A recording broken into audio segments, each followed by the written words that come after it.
Romans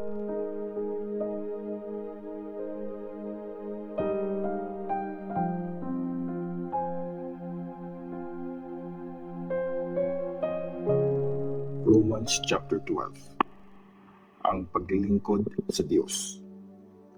Mga kapatid, napakabuti ng Diyos, kaya nakikiusap ako, i-offer niyo ang mga sarili niyo na isang buhay na sacrifice, banal at acceptable sa Diyos. Ganon ang tunay na worship. Huwag kayong gumaya sa mundong ito. Hayaan niyong baguhin ng Diyos ang takbo ng isip niyo para malaman niyo kung ano ang gusto niya, yung mabuti, nagpapasaya sa Kanya at perfect. Dahil sa sobrang kabaitan ng Diyos sa akin, sinasabi ko sa bawat isa sa inyo na huwag niyong isipin na ang galing-galing niyo. Instead, magpakatotoo kayo. Tingnan niyo ang mga sarili niyo ayon sa sukat ng faith na binigay sa inyo ng Diyos. Maraming parte ang isang katawan at iba-iba ang gamit ng bawat isa. Ganito din tayo. Kahit marami tayo, mga parte tayo ng iisang katawan ni Christ. Connected tayo sa isa't isa bilang mga part ng iisang katawan.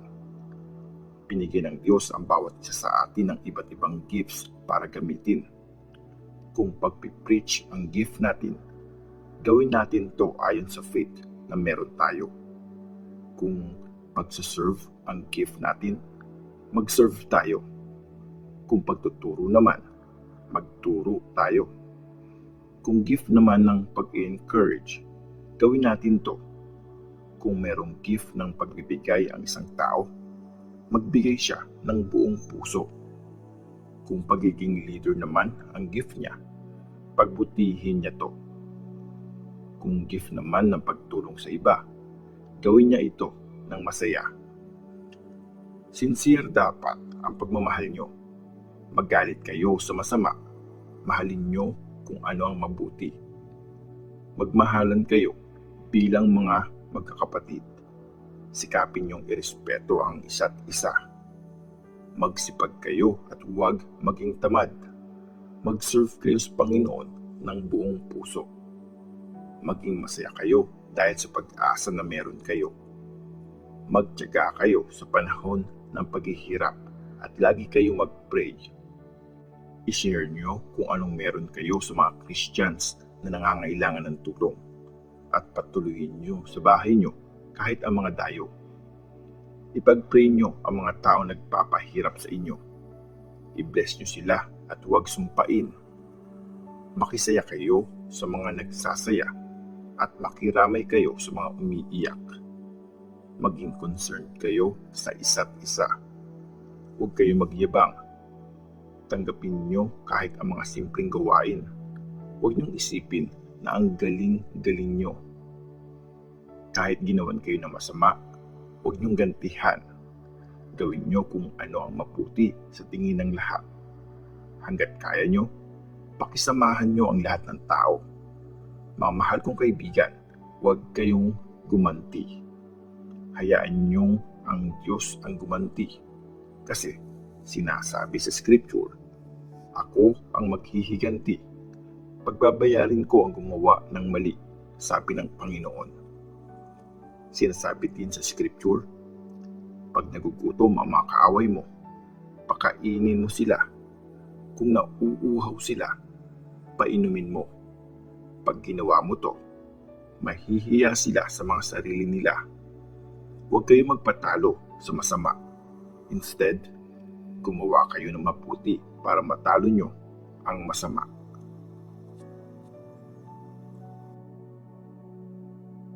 Romans chapter 13. Mga tungkulin sa gobyerno. Dapat sumunod ang bawat tao sa mga leader ng gobyerno dahil ang authority na mamuno ay galing sa Diyos. At siya rin ang naglagay ng bawat may katungkulan sa gobyerno. Kung sino man ang lumalaban sa gobyerno, nilalabanan din niya ang inappoint ng Diyos. Paparusahan ng Diyos ang mga gumagawa nito.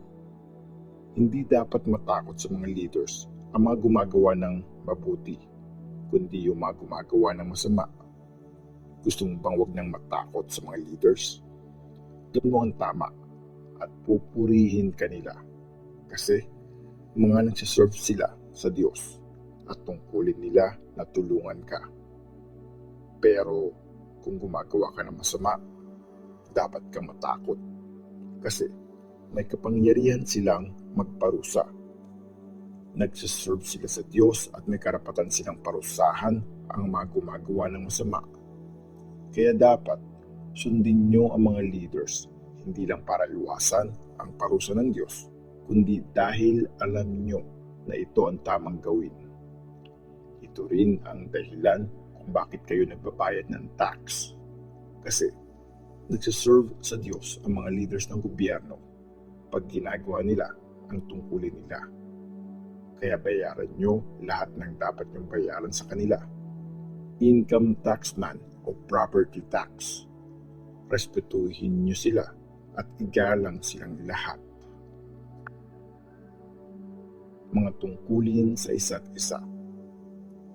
Huwag kayong magkaroon ng obligasyon sa kahit sino except ang mahalin ang isa't isa.